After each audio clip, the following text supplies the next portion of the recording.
wheat trader. A wheat trader estimates demand from her customers in next 4 months as 13.68 tons of wheat. The following are relevant information. Spot price 55 rupees 55,000 per ton. Spot मतलब आज का rate क्या चल रहा है और हमने कब बेचना है?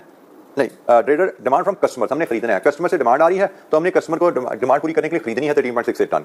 तो स्पॉट 55,000 टन है. Future contracts on 1 ton of sugar with 4 months to expiry is 58,000. Compute the outcome at the end of 4 months if the trader uses future contracts to hedge the market rate risk and the price goes to 61,000 per ton at the end of 4 months. क्या outcome होगी अगर hedge किया जाए और price 61,000 पे चली जाती है? अच्छा जी, हमने जैसे मैंने कहा ट्रेडर है, ट्रेडर के कस्टमर से डिमांड आएगी तो ट्रेडर को उस डिमांड को पूरा करने के लिए बाय करना है. आज क्वेश्चन नंबर 7,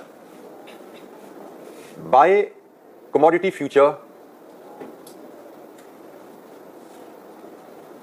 बल्कि इसका शुगर फ्यूचर, शुगर कमोडिटी तो हमें पता है, bye sugar future with 4 month expiry. हमें 4 month एक्सपायरी चाहिए ना, हमने 4 महीने बाद शुगर खरीदनी है तो आज हम शुगर फ्यूचर खरीदेंगे. किस प्राइस पे? फ्यूचर की प्राइस अवेलेबल है आज 58,000. तो आज हमने शुगर फ्यूचर बाय किया. आफ्टर 4 month हम सेल करेंगे, सेल शुगर फ्यूचर, और शुगर फ्यूचर सेल होंगे उस वक्त जो 4 महीने बाद की प्राइस चल रही है 61,000 पे. एज अ रिजल्ट हमें गेन मिल रहा है, गेन मिल रहा है हमें 3,000 और गेन मिल रहा है हमें पर कॉन्ट्रैक्ट, पर टन कह लीजिए, क्योंकि हम 1 टन की प्राइस ले रहे हैं. गेन हमें मिल रहा है पर टन. हमारे कॉन्ट्रैक्ट का साइज भी बाय द वे 1 टन ही है. तो ये गेन बेसिकली हमें टोटल गेन कितना मिला? हमने कॉन्ट्रैक्ट्स जो लिए हुए हैं 13.68 का मतलब 14 कॉन्ट्रैक्ट, हमें 14 कॉन्ट्रैक्ट्स का मतलब 14 टन हो गया ना. 14 टन पे 3,000 रुपीज का गेन है, मतलब रुपीज 42,000 का गेन है. ये फ्यूचर की कहानी खत्म हो जाती है. आप फ्यूचर कमोडिटी बाय करके फ्यूचर पोजीशन ली, वो कॉन्ट्रैक्ट रिवर्स करके फ्यूचर पोजीशन क्लोज की, आपने शुगर बेची, बाय की, आपने शुगर सेल की, आपको बाइंग सेलिंग में 3,000 का फायदा हुआ पर टन. आपने 1 टन के 14 कॉन्ट्रैक्ट लिए हुए थे तो 14 टन के ऊपर 3,000 के हिसाब से आपको 42,000 का फायदा हुआ. नाउ एक्चुअली होगा क्या? एक्चुअली क्या होगा? Buy 13.68 ton sugar at the rate of 61,000. Market में तो 61 चल रहा है ना. एक्चुअली 30 जितनी टन शुगर चाहिए 61 पे बाय करो. कितने की बनी?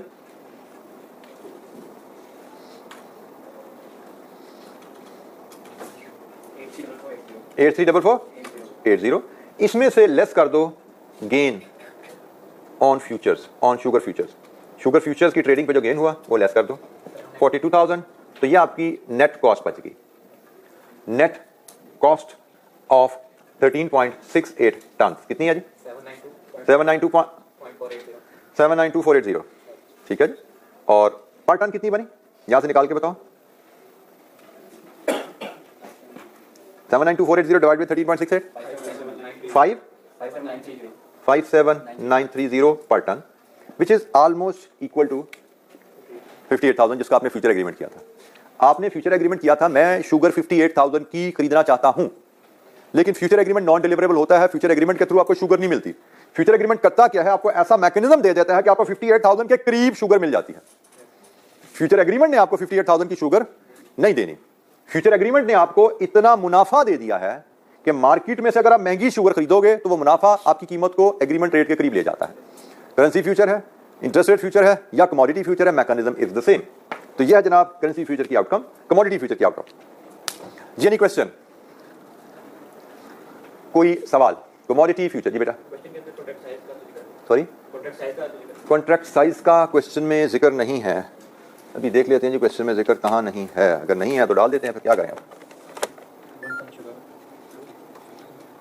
Future contract on 1 ton of sugar. Future contract 1 ton sugar का अवेलेबल है 58,000 का.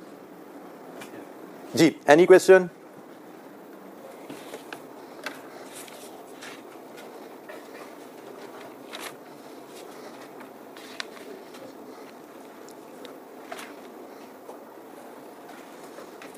अच्छा जी, इस चैप्टर में मुझे लगता है कि मैं अब रिटायरमेंट ले लूँ इस चैप्टर से, क्योंकि आगे जो छोटी सी चीज़ें रहेगी ना, अगर आपको याद हो तो हमने पढ़ा था कि फाइनेंशियल रिस्क मैनेजमेंट में एक मार्केट रिस्क है जिसको हमने डिस्कस किया, जिसमें हमने करेंसी रिस्क डिस्कस किया, जिसमें हमने इंटरेस्ट रेट रिस्क डिस्कस किया, जिसमें हमने कमोडिटी रिस्क डिस्कस किया। दूसरा था क्रेडिट रिस्क। क्रेडिट रिस्क क्या होता है कि आपने किसी को उधार पे चीज बेची या किसी को उधार दिया, वो पैसा आप वापस ना ले पाओ, पैसा डूब जाए, this is the credit risk. Credit risk को मैनेज करने के क्या तरीके हैं? जस्ट रीडिंग स्टफ है ये, it is just reading assignment, ठीक है। और तीसरा रिस्क होता है लिक्विडिटी रिस्क। लिक्विडिटी रिस्क क्या है कि आपके पास पैसा ना हो जब आपकी पेमेंट ड्यू आए, ठीक है। तो लिक्विडिटी रिस्क क्या है? आपकी पेमेंट ड्यू है, आपने सप्लायर को पेमेंट करनी है, आपने फैक्ट्री का किराया देना है, आपके पास पैसे ना हो, आपने रॉ मटेरियल खरीदना है, पैसे ना हो, तो उसको मैनेज करने के क्या तरीके हैं? These are just reading, simple reading है, इसमें कुछ इश्यूज नहीं है। तो ये आपकी रीडिंग असाइनमेंट है, आप इनको पढ़ के आइएगा। नेक्स्ट लेक्चर में मिलेंगे, कोई इशू होगा इसको डिस्कस करेंगे, ठीक है। हमने कोशिश की कि सारी चीजें हम कवर कर लें। ये रीडिंग असाइनमेंट आप पे मैं छोड़ो। हमारा चैप्टर रह गया है स्टैट्स का, तो वो मैं पहले पढ़ूंगा फिर आपको पढ़ाऊंगा, मैं देखता हूँ, ठीक है। तो उसमें फिलहाल अगले जो 2 लेक्चर है ना, वो हैं आपके मैनेजरियल एनालिसिस के। अशरफ साहब ने रिक्वेस्ट की थी कि उनको 2 लेक्चर इस वीक में चाहिए, तो फ्राइडे सैटरडे अगले 2 लेक्चर आपके अशरफ साहब के साथ हैं।